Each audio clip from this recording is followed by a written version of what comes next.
Okay, good. Well, hi. Welcome to Yardie Reviews. I'm your host Sadiq Johnson, but I am also joined here with a good friend of mine, Mr. Kurt Wright.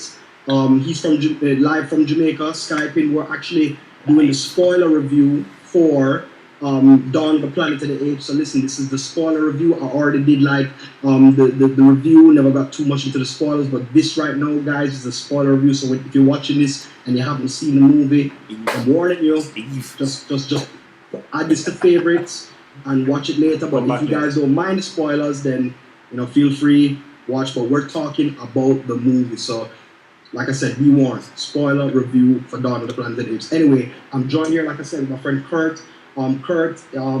He's like sought out assistant director in Jamaica, has a lot of projects under his belt.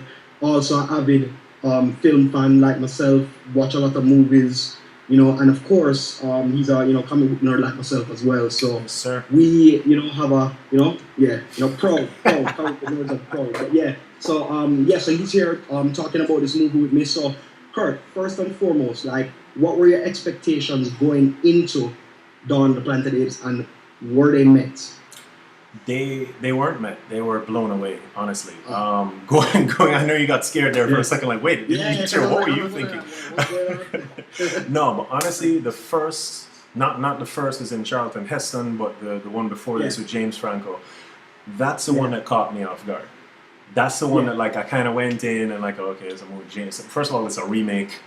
Yeah, James Franco is like, he's a good actor, but I'm not, yeah. a huge I'm not a fan massive or James whatever. Franco Yeah, fan as well. yeah, Of course. No disrespect, Mr. Frank, but No, not at all. but the thing about it though is that, like, that's the one that really caught me off guard. That's the one that when I watched it, just everything from the motion capture of the ape, everything, the performance, and the circus as usual, and the circus is fantastic. He's a motion capture god. Yeah.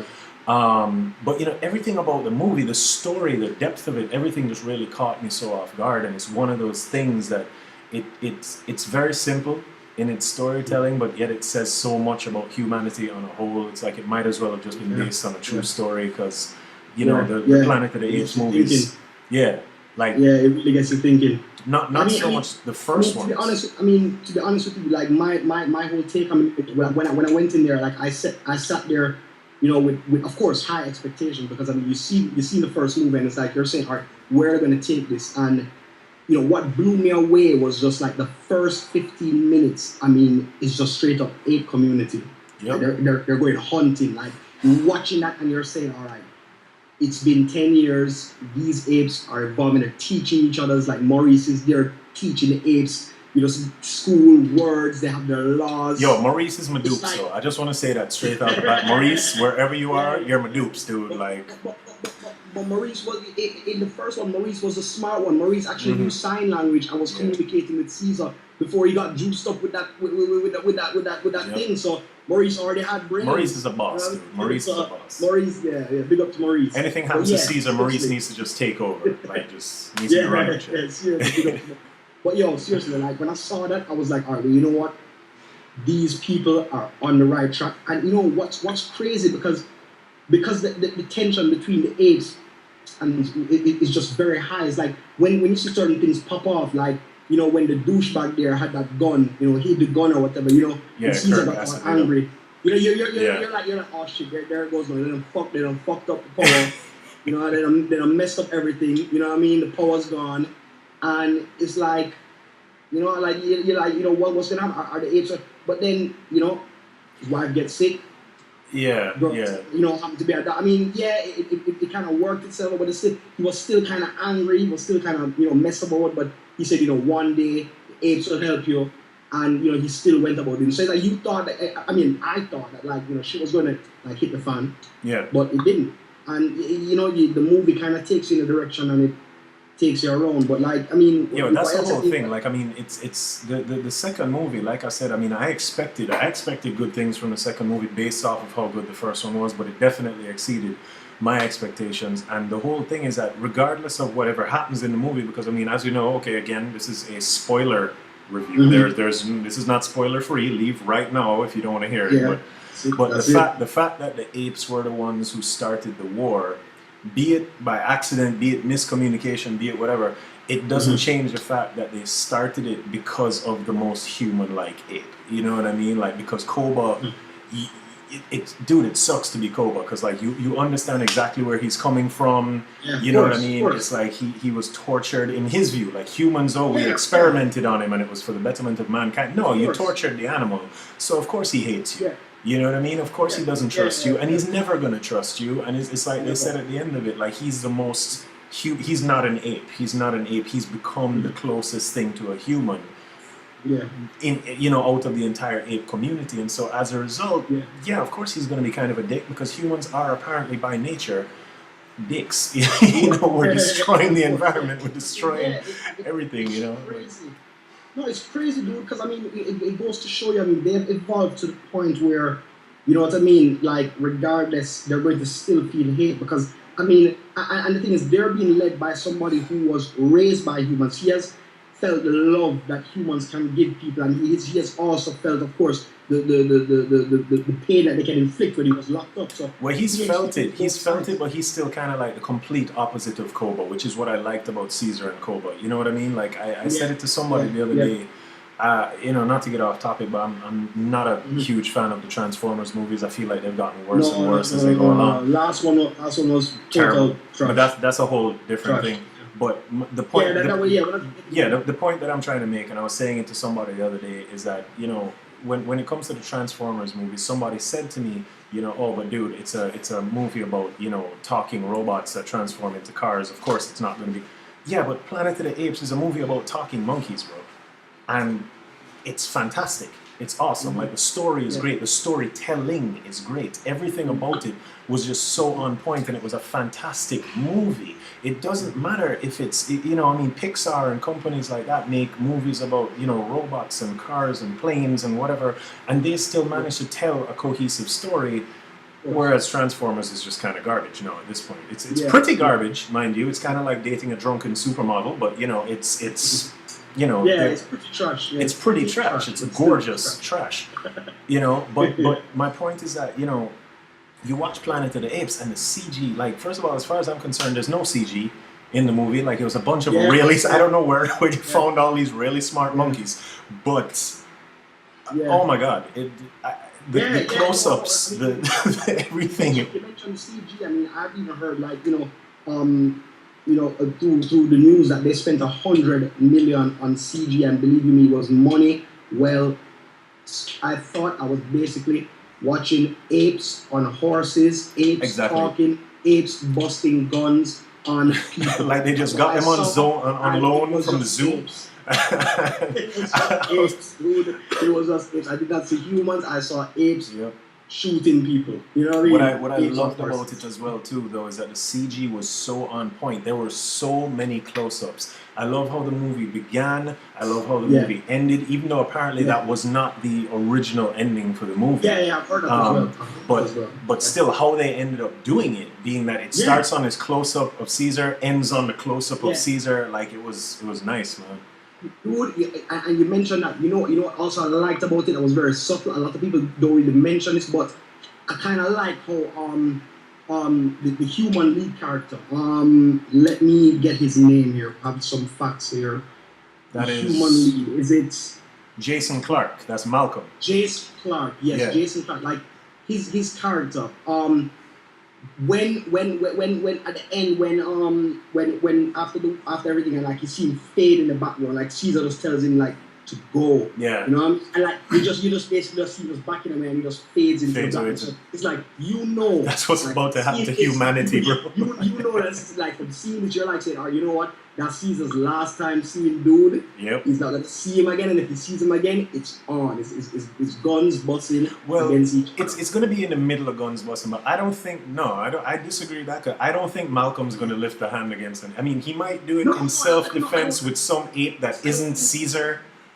Yeah, but I'm thinking, where will they go from here? Like, where is it 10 more years? Is it like 20 more years? Is it 30? Because the thing is, where can they go till they get to the point where they're actually going to do a remake of the Charlton? Because this is a nice trilogy. It tells you the story of Caesar. Yeah. And from what I heard, with the original Charlton Heston movie, Cornelius Right. who is the ape in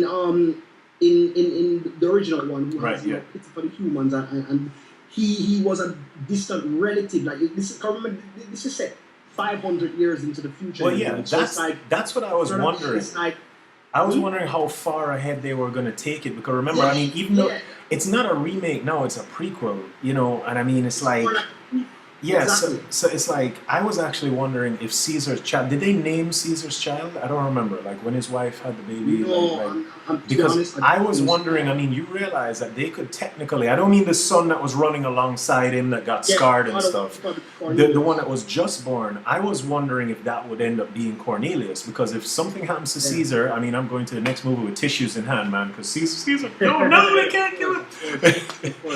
But, you know, I mean, if they chose to make his baby son be Cornelius, that would, you know, because I mean, based off, for those, anybody who hasn't seen it online, what the other ending was supposed to be, it was originally going to end with that same shot of Caesar's, you know, the close up on his face, but what he's actually looking at was going to be all of these warships out on the horizon. Like they were going to be on, like, where were they, San Francisco? So like all the apes were going to be on the bridge. That piece of that show was actually in the trailer. It was in the trailer, but apparently they yeah. shot that just for the trailer, because the warship in the trailer was like, it was at the bridge. You know what I mean? So it's like, apparently what it was that it was never going to be that close, because then, let's be real, the war started then. Yeah, of course. But the thing about it though is that the warships were going to be on the horizon, so all of the apes in the original ending they were going to do, all the apes were going to be on the bridge, and they're looking out to the horizon, and there's all of these battleships and stuff coming in, you know, like I guess rusted old battleships, because I mean the fact is that the Earth is still pretty messed up. It's not like they, you know, what we have now, but you know, all these real leaky but still full of guns battleships coming in to them, you know, so you know that the war is about to start. So the way that I figured is that the next movie, it more than likely won't be like a 10, 12, unless they plan to just jump the whole war. I don't know, because they're spending enough money on CG in the first place. I don't know. The next one could probably be like, you know, maybe War, the Planet of the Apes, you know, who knows, but I mean, they have, I mean, obviously we know that war is coming, so will they go into that? We don't know. But you know, to be honest, initially when Matt Reeves, before he even signed on to direct it, they approached him and they were like, you know, what you want to do with it, you know, we're going to, you know, sign on James Franco, and he was like, well, listen, I wasn't really thinking about doing that. I mean, you've already established Caesar as, you know, the lead guy. I mean, I actually wanted to make this be based around Caesar, so I mean, good luck with that, guys. And they were like, no, awesome, do it about Caesar, you got the job. Yeah. So it's like, you know what I mean? And that's, I mean, coming into it, I mean, Matt Reeves, even Cloverfield. I mean, Cloverfield is a good movie, but I mean, everybody know we kind of get sick of, like, you know, the found footage concept, you know, shaky cam. I mean, it's been done in like so many horror movies. I mean, I think it's just you know, cheap filmmaking, but I mean, still, I mean, Cloverfield was good for what it was. I mean, Cloverfield was cheap until the monster showed up, but of course. Yeah, but yeah, no, I hear what you're saying, and I think it wasn't just like an interesting direction. I think it was the right direction to take it in, because you know, as we said, Andy Serkis, you know what I mean. So of course, yeah, man, it was fantastic. I mean, like I said, I mean, everything as far as like acting, the shooting, the camera work, everything on that film. I mean, I could not see. Even if I was to just pick it apart, it would just be nitpicking. It was just awesome. Yeah. And I mean, like, okay, let's get into like just saying exactly like how we thought like the movie, like emotionally, where we think it, you know, where it was, and also in general, like, you know, where do we see this franchise going, like, as far as, like, you know, in the near future? Is I mean, come on, first and foremost, it clocked 73 million domestic box office. I mean, international, I don't know the numbers, we can probably do some research, but I know every it's bit of that over 100 and something million, which is really good, because the thing is, these movies need to do well so we can get less movies like Transformers out there. You know what I mean? Like, see, we need to have good movies, like these nice, good blockbuster movies. I just want Michael Bay to remember that he used to be like good. It wasn't always about like there's a barn, let's blow it up. There's a person, let's blow it up. There's a blade of grass, let's blow it up. Air, fuck it, let's blow it up. Dude, Bad Boys was great. Armageddon was great. The Rock was great. Bad Boys 2 was great. Like I used to be a fan, and then somewhere along the line, he just decided that 10 million explosions per movie was just. And underage dating, dude. The bird is 17. The girl is 17, dude. I'm not even kidding. The girl is 17, and then they're bringing up this thing about Texas law. I'm like, really, Michael Bay, you really going there? That's like you're really going there, dude. Like you know, that was about as much research and as in depth as that movie got. But anyway, different review. Forget it. I can't. That was the first 3D movie that I've come out of with a headache. That movie was 3 hours too long. We're just rather hurt. Planet of the Apes. Dawn. Anyway. I used to worship you, babe. I used to worship you, man. Dawn of the Planet of the Apes. Yeah. Right now, we're worshiping Matt Reeves because he did an excellent job. Putting this movie together. I mean, he's also doing the following one, so I'm looking forward to that. That's gonna be really. I'm gonna be very curious to see. I'm gonna be curious to see. Yeah, but where could it take it? Like where do you? Well, I mean, the next step is war. The next step is war. In the first one, they actually teased the space shuttle when they had the space shuttle launch before the Simeon got on the rampage. So I mean that left Earth. That probably is going to be in orbit for a little while. For a good while, yeah. I mean, realistically, some people are asking when you're going to see Charlton Heston's character. I don't think you're going to see him for now. I mean, the fact is that doesn't happen. I don't even remember off the top of my head how long the Earth has been messed up. I think it's only like 500 years. I think it's like whatever it is. I mean, it's enough that like I mean, Statue of Liberty, that whole shot with the spikes in the head and the hand, and there's a lot of sand, man. Like it's been covered and being covered for a while. So I mean, I wouldn't really look to see. The only way you're seeing Charlton Heston's character, and personally, I don't think it would make sense. Space cameo, you know what I mean? Like while this is going on, at some point in time in space, they could have waited. That wouldn't make any sense. So war. You know what I mean? Like the next one either needs to be the war, or it needs to be the aftermath of the war. Because here's the challenge, really. When you're talking about the budget and you're talking about CG, this one did really well, so they shouldn't have a problem getting the budget for the next one I mean, obviously they're going to get the budget for it, but what I mean is in terms of the CG, you were saying they spent how much money on the CG? All right, so $100 million on this movie that had one civilization full of apes, right? So now you're talking about war, where more humans are going to come in. You're going to more than likely need more apes. I mean, if you're Caesar, you're a leader, you're now going to have to try and find more apes, because at this point you now have to build an army. You might not want to. He never really wanted the war, but you're going to have to build an army. There's going to be a lot more. I mean, when you think about it, the fight scenes in this, the battle scenes and stuff, they were great, but the scale would have to be raised. Exactly. It would have to be a lot larger. So what you're saying, they would have to give them at least. I mean, with the next one, I mean, will you think Fox will just break the bank and be like, 150 million, 180 million CG? I think they might need more than 150. If this was 100, obviously having never done something on that scale, just double it. But yeah, I would say at least double it, because I mean, when you think about it, yes, it's a lot of apes, but $100 million, I've seen bigger battles. Like this wasn't a war. This was like a large gang fight. You know what I mean? It was like a really, really big gang fight. If you're going to talk about a war, and yes, there are a lot less humans. I mean, not everybody, if we had 10 million tanks, now we have like 4.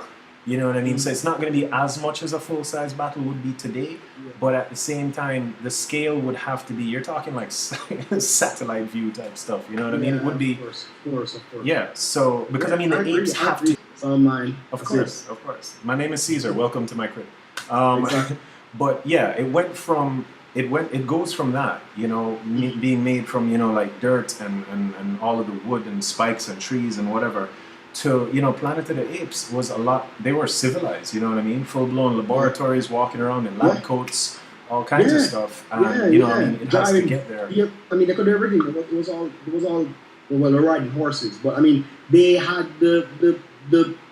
they had the knowledge to do all that. They were scholars. They were, come on. I mean, Cornelius was just like reasoning with it. It was just basically humans with masks on. Exactly. This one is now like actually they have to act like because it's not they haven't gotten to that level yet. Personally, Like I don't even want to see them years. reach that level though. Like I don't even. Yeah, they're gonna get smarter. I get that, but it's like I don't want to see apes in lab coats. Like I mean, maybe that's just me, but it's like the apes, especially from this movie, you realize how messed up humanity is if you didn't already realize that. And you know, like Caesar realizes that. Like Caesar knows that there is good in humanity, but you also don't want to be like humans. That's why at the very end, when you know he basically chucks Koba off of the platform, like he said, you are not ape. Like you're just you've become too much like a human. You're behaving like a human, and that's not how we are. You know, ape not kill ape. I thought that was like one of the best parts of the movie from the very outset, that was one of the laws that's just set out on the wall behind Maurice. Yeah, you just saw it on the wall. Yep, exactly. Really cool. Ape not kill ape. Yeah, man. Listen, this film, I gave it a 9.5 out of 10. You know what I mean? I mean, what would you give it in a review, like in general? Yeah, as I would say a 9.5, but then jumping to just taking the filmmaker out of me and just being a fan, I'd give it like a 10 and 11. Of course, honestly, I mean. And the thing is, I mean, it's just that filmmaker part to me that just says, you know what, let me just give it a 9. I like a 10 has to absolutely just like. I mean, it did floor me. You know what? It did floor me. You know what? I'm gonna give it a 10. And the reason I'm going to give it a 10 is because, like I said, you asked me what my expectations were. It passed my expectations. So, I mean, is there such a thing as a perfect movie? I don't know. But at the same time, it's like I have really no problems with the movie. And maybe that's me just as a fan, not so much as a fan. I have no problems with the movie. You know what I mean? Like, none. Trust me, dude. If you have a problem with it, like you're nitpicking, like you're really nitpicking, and you just want to be picky. But, I mean, to be honest, you can nitpick all you want. It's an amazing movie. If you haven't seen it, run over, see it. If you haven't seen it, I don't know what you're doing here right now. Yeah, but, I don't know what you've been doing. I don't know what you've been watching too much Transformers. Anyway, Kurt, where the people can find you, on your online, they can let the people know where they can find you. Let's like put a link. It's way too long to like, or maybe it's over here. I don't know what side of your screen I'm on. I'm on Vimeo. A lot of stuff that I've worked on. Hopefully you'll be seeing more stuff from me in the future. We just did a video with Christopher Martin, a lead singer, a singer out here who's really good. He did a cover of Passengers Let Her Go that I was really into. I love that. I love the original song. I love his version of it. We just did a really, little low budget music video, but I think like Planet of the Apes, like we kept it simple, but it was still kind of good. So you can check that out on YouTube. I'm on Vimeo as well. Where you can see a lot of stuff I've worked on, even as an assistant director.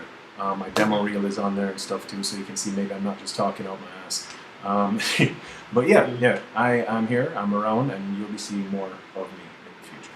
Yeah, definitely. Like I said, I mean, Kurt and I always love to talk movies, and on this show, I'm going to be bringing a lot of these people on the show. I have another friend living in Florida at the moment. He has his own comic book company. I'm going to be bringing people like that, especially for the Guardians of the Galaxy review. I want a lot of like-minded individuals. Marvel, please don't mess it up. Please don't mess it up. So we're look forward to that. Like I said, it comes out August 1st. So I'm not sure what time it comes out for you guys, but we're going to do it at the appropriate time. We normally do the reviews probably about 3 or 4 days after the movie's been released, because you guys actually got Dawn before us.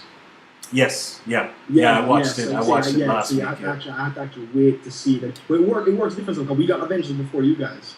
Avengers went out in the international market. Jamaica's not that much of a third world country. I mean, we're getting the movies like a couple of days, like a week ahead of America, ahead of England. You know what I mean? Like we do our thing out here. We do our thing.